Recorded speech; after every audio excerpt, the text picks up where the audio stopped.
Oliver had been to the works to be mended.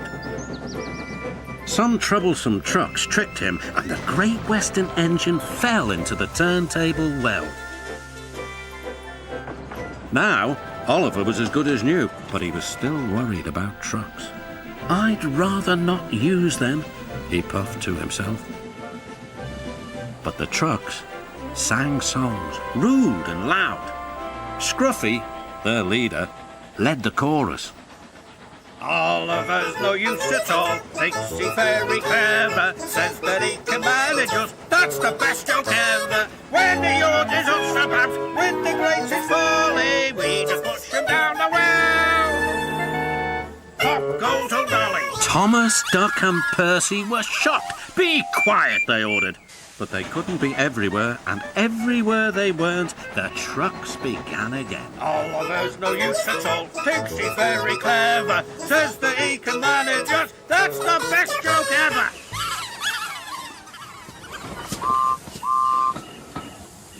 At last the engines gave up. "We're sorry, Oliver," they said.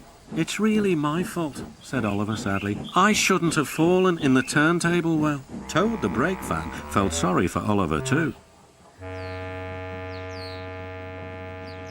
Next morning he spoke to Douglas. "I'm worried, Mr. Douglas. This disrespect for engines, where's it going to end?" "Who knows?" sighed Douglas. "I've got a plan, Mr. Douglas. May I stay here today and help Mr. Oliver? We are both Great Western and must stand together." "Of course, Toad," replied Douglas and puffed away. Soon Toad was explaining his plan. "Goodness gracious, Toad, I don't think you should suggest such a thing to Oliver." But Oliver interrupted.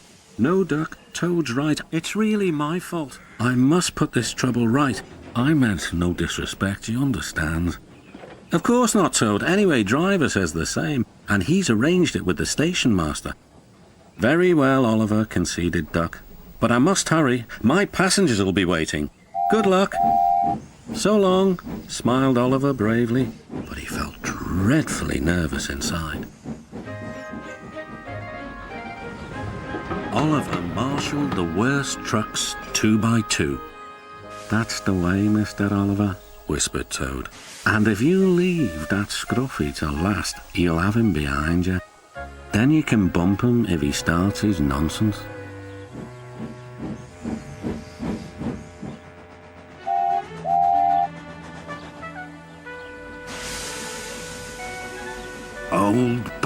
Hold back," whispered Scruffy, and passed a word to the others.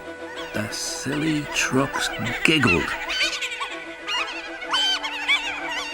But Oliver knew what to do.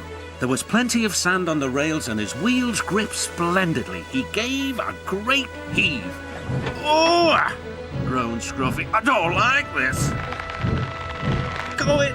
yelled Duck. "Well done, boy, well done." "Oh!" wailed Scruffy. "Oh!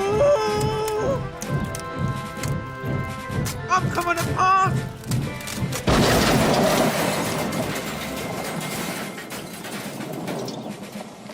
And he did.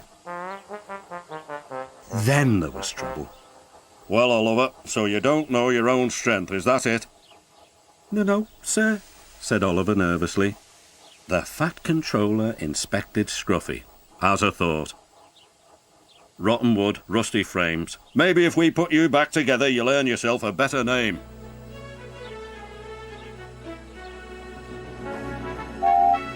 Nowadays, Oliver only takes the trucks when the other engines are busy.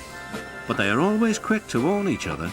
"Take care with Mr. Oliver. If you play tricks on him, you'll never be the same truck again." Scruffy has learned his lesson and says nothing at all.